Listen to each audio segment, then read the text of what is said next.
Tahapan Pilkada Serentak 2024 di Kabupaten Buleleng resmi memasuki masa tenang mulai Minggu 24 November 2024. Dalam rangka mengawal proses ini, Bawaslu Kabupaten Buleleng menggelar apel siaga pengawasan masa tenang serta persiapan pengawasan hari pemungutan dan penghitungan suara. Apel berlangsung di Taman Kota Singaraja dengan dihadiri jajaran pengawas hingga tingkat TPS. Ketua Bawaslu Kabupaten Buleleng IKD Carno Wirata menyatakan kesiapan penuh lembaganya untuk mengawasi masa tenang dan hari pemungutan suara. Sudah menyatakan siap untuk melakukan pengawasan masa tenang maupun pemungutan dan penghitungan suara.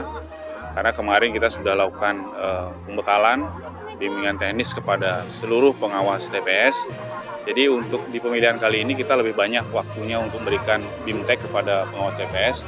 Karena mereka adalah ujung tombak kita di dalam TPS. Mereka kita harapkan menjaga kemurnian suara rakyat di dalam TPS.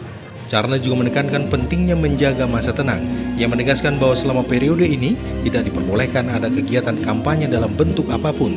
Carna menyampaikan bahwa pihaknya memastikan tidak ada aktivitas kampanye maupun potensi politik uang yang sering menjadi perhatian khusus. Ia menambahkan bahwa seluruh pengawas akan berpatroli di wilayah masing-masing untuk mencegah dan menindak pelanggaran.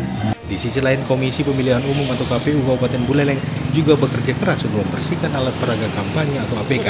Anggota KPU Buleleng Divisi Sosialisasi Pendidikan Pemilih, Partisipasi Masyarakat dan SDM Putu Arya Suwarnato menjelaskan bahwa pembersihan telah dimulai sejak Sabtu malam, melibatkan semua tingkat hingga desa. APK yang kita fasilitasi sudah vendor yang akan mengeksekusi. Kemudian selama ini juga di desa-desa juga terkait dengan perjalanan penerimaan APK juga masalah billboard atau baliho-baliho kecil juga sudah kita bersihkan. Dan hari ini fokus kita adalah billboard yang memang tidak bisa dijangkau oleh personal. Rekanan, cuma kami kan sudah berkomunikasi. Jadi tergantung kembali lagi, komunikasi sudah kami bangun dari kemarin. Sampai hari ini pun terbukti juga tadi ketika kita mau menurunkan beberapa billboard pasangan calon, timnya baru turun, ya kita berikan. Ia optimis seluruh APK yang tersisa dapat dibersihkan sebelum pemungutan suara dimulai. Masa tenang ini juga menjadi momen penting untuk memastikan semua persiapan teknis dan logistik berjalan lancar. Bawaslu dan KPU Kabupaten Buleleng mengimbau kepada masyarakat untuk ikut mengawasi dan melaporkan potensi pelanggaran. Masyarakat kini menanti dengan harapan besar agar proses Pilkada Serentak 2024 di Buleleng menjadi contoh sukses pelaksanaan pemilu yang bersih dan berkualitas. Reporter Suasa Brata Winangun melaporkan.